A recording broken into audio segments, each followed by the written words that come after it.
What a what a World Cup we're having. Italy beating Uruguay.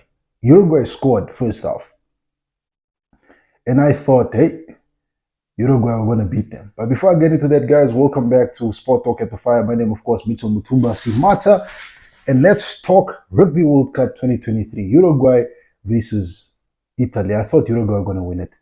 Uruguay were leading 17-8 at halftime, but Italy, I think, the coach gave them one hell of a pep talk. Told them, guys, for us, this is do or die. Remember, we're in a group with France and New Zealand. If we lose to Uruguay today, that's the end of our Rugby World Cup. So we need to pull something special.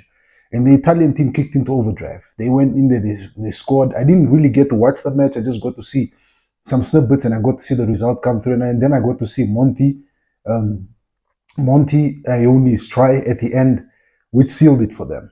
Because, hey, but from what I'm hearing, it was a very entertaining game. But Italy, leading up to playing France and the All Blacks, need to be a bit much more clinical. They cannot allow to fall behind at halftime and then try to claw it back. Particularly when you meet teams like France. France are very professional. But I'm not talking about the second French team. I'm talking about the first choice. Very professional. Once they start wrecking points in the first half, they're going to keep on wrecking points in the second half. Same thing with the All Blacks. So Italy, if they want to qualify and win this group, need now to play their best ever rugby for these two upcoming matches because they got a date with the France, then they got a date with the All Blacks. These are two dates that they have to, two big dances that they have to come to the party, or it could be the end of their Rugby World Cup. They can end third and qualify for the 2027 one, but I think this young Italian team wants to probably try and get to the knockout stages. I don't think Italy has ever gotten that far in that group. And then Australia, Wales. You know, Australia literally threw this one away, my opinion. If Wales beats them, that's the end of their Rugby World Cup. I think they'll end third in their group. And then it'll be Wales and Fiji that qualify. They should have beaten Fiji. I was watching that Fijian game. They were not protecting their ruck properly. Their scrum with James Slipper and what's his name? Angus Bell. I thought in Poreki in the middle, I thought they would have scrummed a bit better. They would have been much more better at scrumming, better cohesion. But the Fijian scrum actually two times turned the Australian scrum, one time pushed right through the Australian scrum, and actually caused it so many times to break out. And I was sitting there and I was like, this is not looking good. This is where you needed that experienced guy in that front row to be like, okay, guys, Nick, Nick, Nick White was experienced scrum off. And there were some occasions where Nick had to channel one in, quick out to the 8 and play on. But there were times when he could put it in, and then the boys would try to push the Fijian scrum, and the Fijian scrum would say, okay, let's show you what we can do. Let's show you what we have worked on this past few years. We've improved our scrum. Now Fiji suddenly has a good scrum. Yes, Australia disrupted their lineouts a number of times, which I think they should have made the Fijians pay on that, because when you're winning a lineout ball and the attacking team throws it in and the defending team wins it, it means now the attacking team has to either scramble to get into a defensive setup or has to now either decide to go forward to try and stop these guys, diffuse the attack. But it wasn't there. I saw Australia kicking out of hand. They almost played like England. They were kicking so many balls. I don't know whether the boys are a bit scared to take these guys on because it's big Fijians and these guys tackle hard. I don't know. Maybe the inexperience. Maybe this guy is being exposed to the Drua, but then actually being exposed to the national team with Tio Salvo in the middle there. It's a different thing. They were getting tackled. Tackle after tackle after tackle. They had nothing. Secondly, they were not protecting their rucks proper. They weren't protecting it proper. It was not the best the best Australian versus Fiji game. So now Australia is leading up to this World Games with some injuries. I saw one young guy said he got injured, he's out. And now people are calling either for him to call up Michael Hooper or to call up Quade Cooper. But I'm going to throw a fox in this chicken coop, and say, why don't they call Noah Lolosio? I think he had a good hit out for the Brumbies this year. I don't know if the Brumbies made it all the way to the final or they made it to the semis of the Super Rugby Pacifica. But Noah at least played under Dave Rennie. The boy racked up 17 caps. 17 caps. He's been there. He's played in big matches. He's been involved in matches like against South Africa, Argentina, New Zealand. He's been there.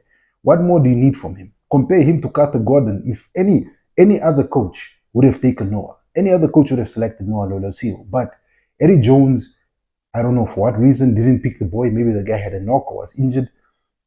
Or probably Eddie Jones just wants to pick his own fly half that he will build, not a fly half that was built by someone else. Maybe that's what he's trying to do with this young Carter Gordon. Nothing wrong with Carter Gordon, but I don't even think Carter Gordon kicks for his club side. I don't think so. I think what's his name, Wildcard Rugby said it that this guy is not the goal kicker for the Rebels. He doesn't do the goal kicking for the Melbourne Rebels. They have another guy who does the goal kicking for them. But he was picked, so I would say call in Noah Lorasio. If you don't want to bring Quade Cooper there, get Noah. Noah is a good. He can play 10, he can play 12, he can kick, and he's got a very good boot. So call him up. Why don't you want to give this young guy a chance?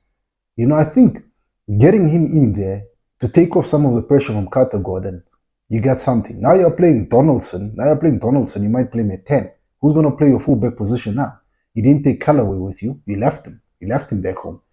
You're not calling up James O'Connor, you had him traveling with the Australian A side.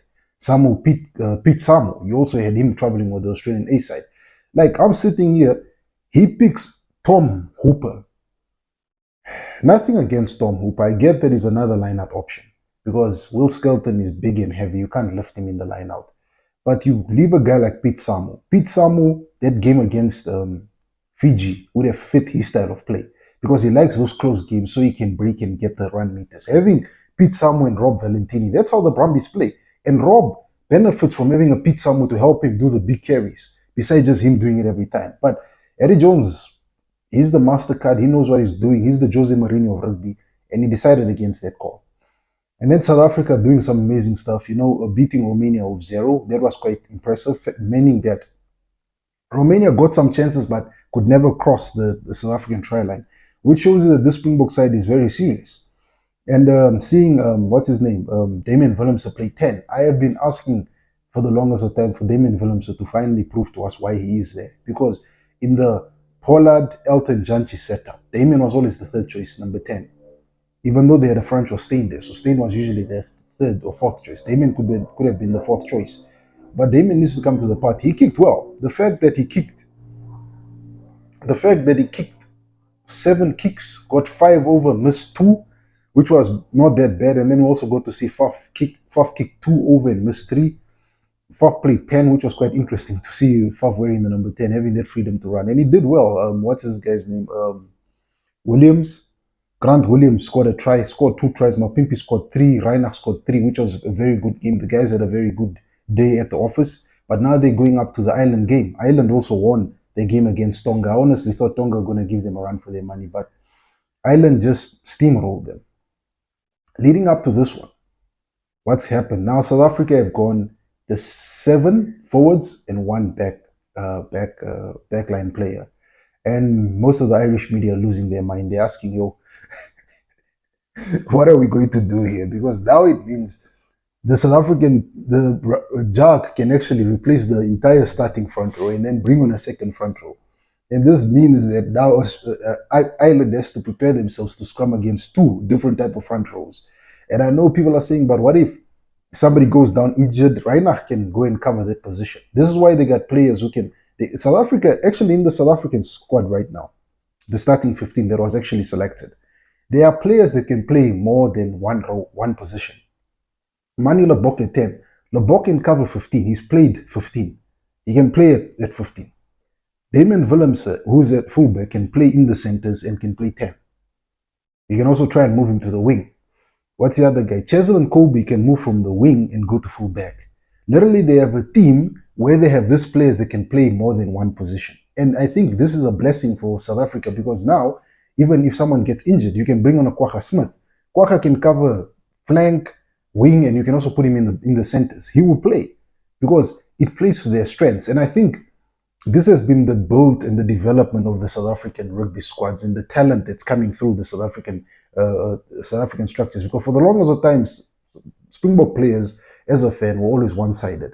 But right now, as we speak, now these guys are starting to become more versatile.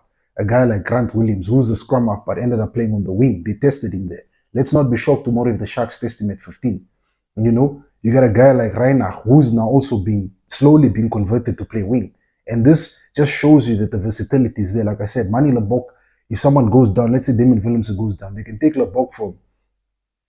take, let's say something happens to Williamson, they can take Lebok from 15 and from 10 and move him back to fullback. He can cover that position because he has played there for the Sharks. He has played there for the Bulls. So it's interesting times, eh? It's interesting time. France versus Namibia, my country, they're playing today. France selected a very strong side. We picked our squad. I'll put up their names there. They didn't really change it that much. There are a couple of new names. I didn't see um, our favorite number 18. He's not there, but that's fine. So France picked their strongest squad. I don't think there's going to be an upset there. I think France are just going to roll up their sleeves and are going to make a statement. Maybe not 100 points, but it's going to be a big margin that I can see. We can put up a fight, but this French side is quite good. And the fact that they put on Dupont there, the biggest thing Namibia can do for South Africa is tackle Dupont, injure him.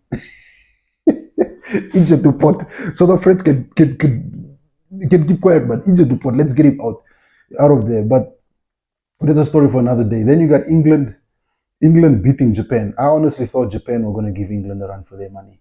But now England have the easier games left because England, as it stands, have officially won their group. Okay, not really the easier games. They still have Samoa, and Samoa is second. So England just need to. I think they got easier games. Then they're going to face Samoa, which will be a test because now it will be between the two of them to fight who will win the group. Argentina and Japan, I think they're playing each other and they have really fallen off. I thought that development wise, it would have continued. Yes, people are saying it's the fact that they are no more in Super Rugby, the fact that they are no more, I mean, they're not competing in Super Rugby anymore. What are they called? The Sun Wolves. And what's the other thing? And someone was saying that they probably need to be invited into the Rugby Championship. I think probably Japan, I don't think. Did Japan play Rugby Championship? I'm not sure. I think they did. It must have been the year they played the Rugby Championship, if I'm not mistaken. But to me, whether they are playing international matches against South Africa or New Zealand or Australia does not matter. I like what Michael Cohen gave an example. He said, why does the IRB not pump money to create a new competition where you can have Japan, Fiji, Samoa, Tonga, um, Papua New Guinea, even invite what's this other smaller island sites, even get maybe the New Zealand Maoris, get them involved there, get Australia A involved in that competition, a new competition that can be televised to the world so we can actually watch the development. It's an example that I gave when I spoke to one of the higher ups at NRU to say, why don't you guys talk to the World Rugby and also talk to big companies to invest and create a competition where it can be Namibia, Zimbabwe, Kenya, Uganda, which is developing. And then we also invite probably the Springbok A side, or we call it the South African Barber side or something. I'm sure Jack or the SA Rugby wouldn't mind getting an opportunity. I'm sure the national team coach wouldn't mind getting an opportunity to try out some of these youngsters, Sasha Ngomezulu, Pepsi Butalezi, Evan Roos, giving them a run out there against this tier 2 nations just to see what these guys can actually do. I think if I was SA Rugby, I would have been looking at that because that can be a new revenue stream for South African rugby and for SuperSport, because such a competition would pull in would pull in the views. And then imagine them coming to come play a match in Namibia and getting I would go see an Evan Roos getting a run out, or to see a Sasha Ngomezulu get a run out, or to see Reps Matwane on the wing, or get to see a Sibung Kosi playing for the SAA side. I would go watch that game. So I think maybe Namibian Rugby Union and like I said, Namibia, Zimbabwe, probably the Kenyan one and probably the Ugandan one. And probably get the South African side and talk to them. I hear Madagascar is also playing rugby, so 6 teams. Create a 6-team competition. We give it an African Six Nation, some interesting name like that. Then we go for it. I think that can really help us. So where we get more competitions to play against each other to test ourselves, that can help our rugby. So that's the World Cup wrap up. And big ups to my team, Liverpool FC, for beating, who are we playing? For actually winning our last games. I did do already in reaction, but this coming weekend, Liverpool is playing again. I'm already wearing the jersey because we're second on the log. Many teams wrote us off. I think who are we facing? this coming weekend. But whoever we're playing, it's going to be a good season. And hey, Supersport United. I saw what the Kaiser Chiefs fans did. They poured, I don't know if it's Junior Mutau, they poured him with alcohol, which was quite disrespectful. I think that's not how you go about it. But hey, fans are fans buy the tickets, buy the jersey, they support the team. And to see your team lose 1-0 to Supersport, which was quite a good goal. I'm happy for that because Supersport are now third on the log. Let me just check. I think the Supersport is third on the log, so we're coming. That was a good game to watch. Stellenbosch football side. I think it's called Stellenbosch United. Um, didn't do any favors. They lost. Chikuna, they lost. I think they were playing. Who are they playing? I just got to catch snippets of this, guys. It's too many sport matches. You got the rugby going here, you got the soccer, so it's like that. But what I'm gonna do is I'm gonna have a detailed. I'm gonna go through and do a detailed um, reaction to what happened. But big ups to Supersport United beating Kaiser Chiefs. I'm a big Supersport fan. I'm sure my elder brother Nixon was hating every bit of it, but I enjoyed that. I enjoyed seeing my team beat them, score that goal, and actually keep them out. There were some chances where they could have come back in that game, but our keeper and defense did quite well. We kept them quiet. There was an opportunity where we could make it 2-0, but then Itumelen Kune did one beautiful goal-saving goal-saving block. It was quite amazing. He jumped like, hey, even though people are saying that he's a has-been, he still shows you that he still has those qualities of being a good keeper. So that's my conversation on what do you call this? Sport talk around the fire. Big ups to looking forward to the Rugby World Cup and honestly hope we'll see some surprises. It'll be sad to see a team like Australia leave, get booted out, but hey, it's rugby, it's sports, it's ruthless if you don't take your chances. With that said, ladies and gentlemen, I just want to say bye for now.